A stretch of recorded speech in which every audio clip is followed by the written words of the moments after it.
Polda Metro Jaya telah melakukan klarifikasi kepada pihak SMA N6 Surakarta dan Universitas Gadjah Mada sebagai proses pengumpulan fakta-fakta. Dan untuk mengetahui apa saja yang diklarifikasi oleh polisi, kita sudah terhubung dengan Munarso selaku Kepala Sekolah SMA N6 Surakarta. Selamat sore Pak Munarso.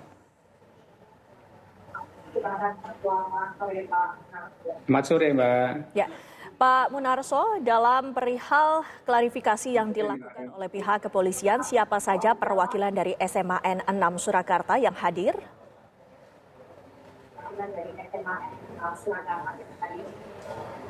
Satu yang hadir ada dua, saya sendiri selaku kepala sekolah dan juga KTU saya, Bapak Rudi, selaku kepala TU SMA N6 Surakarta. Pak Munarso, dalam pemeriksaan ataupun pengumpulan fakta-fakta yang dilakukan oleh pihak kepolisian, apa saja yang dikonfirmasi, Pak Munarso? Oke, terima kasih.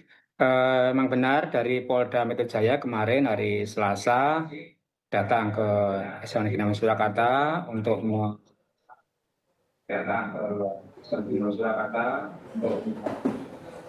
mencari beberapa data terkait dengan kasus yang menimpakan Pak Jokowi terkait ijazah beliau.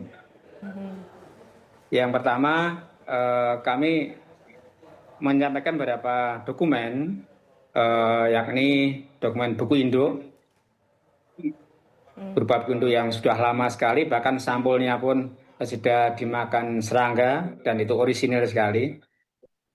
Yang kedua berupa presensi dari kelas 1 sampai kelas 3. Beliau Pak Jokowi ketika di kelas 1 adalah kelas 1, kemudian kelas 2 IPA 2 dan kelas 3 IPA 2. Pak Munarso, mohon maaf, di studio ini kami mendengar Kemudian suara juga feedback. ada Pak Munarso, ditahan dulu sebelum kita lanjutkan. Apakah ada televisi yang suaranya mungkin bisa dikecilkan agar tidak feedback di kami? Silakan Pak, dilanjutkan. Iya, oke, makasih. Silakan.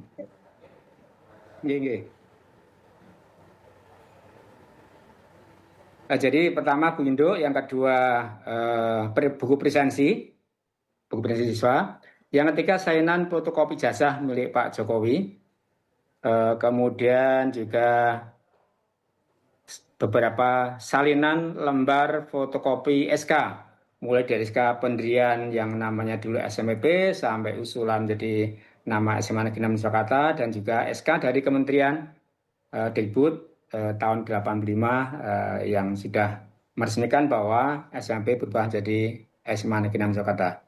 Namun dalam usulan tersebut yang 79 tahun 1999 itu sudah mencantumkan nama SMA Negeri 6 Surakarta dengan nama Romawi, gitu, Pak. Apakah dalam pemeriksaan tersebut juga ada pencocokan data yang dilakukan, Pak Munarso? Sudah, jadi kami membuka semua dokumen yang ada, bahkan buku induk yang masih orisinil itu dan otentik kami buka, termasuk buku presensinya, dicocokkan semuanya, dan dari Polda Metro Jaya sudah merasakan cukup sementara bukti yang kami aturkan. Pak Munarso, kami juga ingin mengkonfirmasi sekali lagi, ini artinya yang Bapak lihat adalah otentik, bukan saja identik ya Pak, otentik. Iya. Jadi yang otentik satu buku induk, yang kedua buku presensi. Sedangkan untuk salinan fotokopi tentunya bukan asli, karena yang asli yang memegang adalah beliau Pak Jokowi sendiri. Karena setiap jasanya satu yang diberikan oleh pada yang bersangkutan, gitu. Adakah hal-hal lain yang ditanyakan mengenai hal yang bersangkutan dengan permasalahan ini selain dari pengecocokan ulang data-data dan juga fakta-fakta yang dilaporkan oleh pihak kepolisian, Pak Munarso? Ya tentunya sebelum pada kasus pokok permasalahan, data kami kapan mulai menjabat kepala sekolah, kemudian kapan mengenal ijazahnya Pak Jokowi, bahwasanya Pak Jokowi itu lulusan dari SMA 6 dan masuk ke permasalahan. terkait dengan ijazah Pak Jokowi, baru kami akan bukakan semua dokumen yang ada yang masih asli itu. Baik. Begitu Mbak. Baik, terima kasih Pak Munarso selaku Kepala Sekolah SMA N6 Surakarta waktunya bersama kami di Kabar Petang. Sehat selalu Pak.